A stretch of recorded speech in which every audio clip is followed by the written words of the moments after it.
پورے ملک میں ایک ساتھ الیکشن کے لیے حکومت اور تحریک انصاف کے مذاکرات میں ڈیڈ لاک۔ تحریک انصاف عمران خان کی دی گئی ہدایت سے پیچھے ہٹنے کو تیار نہیں۔ عمران خان نے اپنی کمیٹی کو صاف ہدایات دی ہے کہ جولائی میں الیکشن چاہیے، ستمبر اکتوبر میں الیکشن کے لیے مذاکرات کی کوئی ضرورت نہیں۔ ذرائع کے مطابق آج مذاکرات کے دوسرے دن حکومت الیکشن کی تاریخ پر لچک کے جواب میں لچک کا مطالبہ کر رہی ہے، لیکن تحریک انصاف اپنے موقف میں لچک پر آمادہ نہیں۔ عمران خان کا کہنا ہے کہ اب گیند حکومت کے کورٹ میں ہے، ایک دن الیکشن کرانے ہیں تو کرائیں۔ اگر 14 مئی کو بھی الیکشن نہیں ہوتے تو آئین ٹوٹ جائے گا، اگر آئین ٹوٹ گیا تو پھر جس کا بھی زور ہوگا اسی کی بات چلے گی۔ آج عمران خان کی اسلام آباد پیشی پر گرفتار پی ٹی آئی کے 23 کارکنوں کو رہا کر دیا گیا۔ پی ٹی آئی نے گرفتار کارکنوں کو مذاکرات سے پہلے رہا کرنے کا مطالبہ کیا تھا۔ پولیس نے ہائی کورٹ کی اطراف سے 23 افراد کو گرفتار کیا تھا۔ ایف آئی اے نے پی ٹی آئی رہنما فاروق حبیب کو بیرون ملک جانے سے روک دیا، گرفتاری کی کوشش۔ فاروق حبیب بچ کر ایئرپورٹ سے واپس روانہ۔ ایئرپورٹ ذرائع کا کہنا ہے کہ فاروق حبیب کا نام سٹاپ لسٹ میں ہونے کی وجہ سے انہیں روکا گیا۔ فاروق حبیب کہتے ہیں کہ فیملی رکن کی عیادت کے لیے ملک سے باہر جا رہے تھے، ایف آئی اے نے روک دیا۔ پاسپورٹ اور ہینڈ بیگ ان کے پاس ہی ہیں۔ اپنی سیاسی ساکھ داؤ پر لگا کر جو سخت فیصلے کیے ان کی بدولت جلد ملک کی معیشت کو بحال کر دیں گے، معیشت بحالی کی پوری کوشش کر رہے ہیں۔ وزیر اعظم شہباز شریف کا رسالپور میں پاک فضائیہ کے کیڈٹس کی پاسنگ آؤٹ پریڈ سے خطاب۔ آئی ایس پی آر نے کہا ہے کہ سابق آرمی چیف کا پاکستان کے مستقبل کے خطرے پر بیان سیاق و سباق سے ہٹ کر پیش کیا گیا۔ پاک فوج کی جنگی تیاریوں کے بارے میں میڈیا میں بحث سابق آرمی چیف کے انٹرویو کے تناظر میں سامنے آئی۔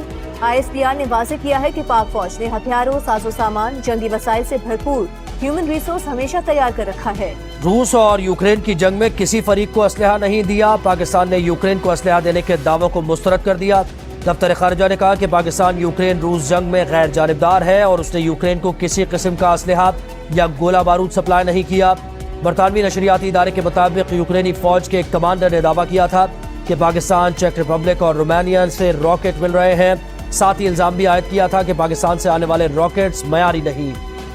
وزیر آباد حملے میں عمران خان کو ایک گولی لگی، کیس کے چالان میں انکشافات۔ اس سے پہلے فورینسک رپورٹ میں دعویٰ کیا گیا تھا کہ عمران خان کو 3 گولیاں لگی۔ چالان میں مرکزی ملزم نوید کو قتل ہونے والے معظم کا ملزم ٹھہرایا گیا ہے۔ جے آئی ٹی نے معظم کی ہلاکت نوید پر ڈالنے سے اختلاف کیا۔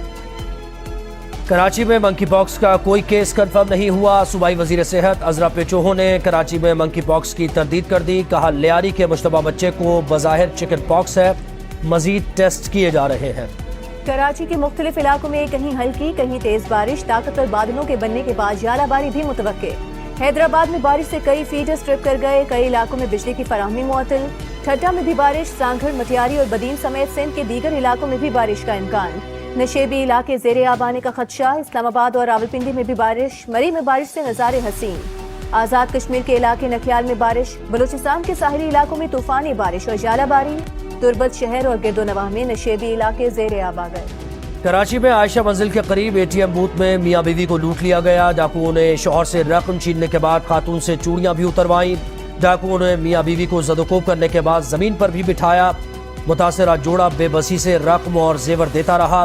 سی سی ٹی وی ویڈیو میں ڈاکوؤں کے چہرے بھی واضح ہیں۔ واردات آج صبح 8:30 بجے ہوئی۔ ترجمان دفتر خارجہ کا کہنا ہے کہ وزیر اعظم شہباز شریف 6 مئی کو برطانوی بادشاہ چارلز کی تاج پوشی کے لیے برطانیہ جائیں گے۔ وزیر خارجہ Bilawal Bhutto Zardari S C O conference میں شرکت کے لیے بھارت جا رہے ہیں۔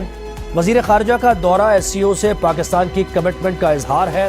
گوادر تا تقاشقر ریلوے لائن بنے گی، چین نے سی پے کے تحت $58 ارب کا اب تک کا سب سے بڑا منصوبہ پیش کر دیا۔ گوادر بندرگاہ کو سینکیانگ میں چینی شہر کاشغر سے ملایا جائے گا۔ چینی ماہرین نے بھاری تخمینے کے باوجود 1860 میل طویل مجوزہ ریلوے لائن کو سود مند منصوبہ قرار دے دیا۔ چینی حکومت اور مالی اداروں کو بھرپور سپورٹ کا مشورہ۔ جنگ زدہ سوڈان سے 149 پاکستانی بحفاظت کراچی پہنچ گئے۔ پاک فضائیہ کا ایئر بس طیارہ مسافروں کو لے کر جدہ سے کراچی پہنچا۔ فور پاز کی ٹیم کی ہتھنی مدھوبالا کو سفاری پارک منتقل کرنے کی مخالفت، ہاتھیوں کے لیے بین الاقوامی معیار کی پناہ گاہ بنانے کا مطالبہ۔ فور پاز کا کہنا ہے کہ نئی پناہ گاہ میں تینوں ہتھنیوں کو ساتھ رکھا جائے، چاہتے ہیں کہ ہتھنیاں پناہ گاہ منتقل ہوں، چڑیا گھر یا سفاری پارک نہیں۔ کراچی میں متحدہ عرب امارات نے ایشیا کا سب سے بڑا ویزا سینٹر قائم کر دیا۔ عوام کی سہولت کے لیے 11 کاؤنٹرز قائم۔ وزیر اعلیٰ سندھ مراد علی شاہ کا کاؤنسلیٹ کا دورہ۔ بھارتی ریسلنگ فیڈریشن چیف پر ہراسانی کے الزامات، بھارتی ٹینس اسٹار ثانیہ مرزا نے بھی ریسلرز کے لیے آواز بلند کر دی، کہا ان ایتھلیٹس نے ملک کا نام روشن کیا ہے، اب وقت آ گیا ہے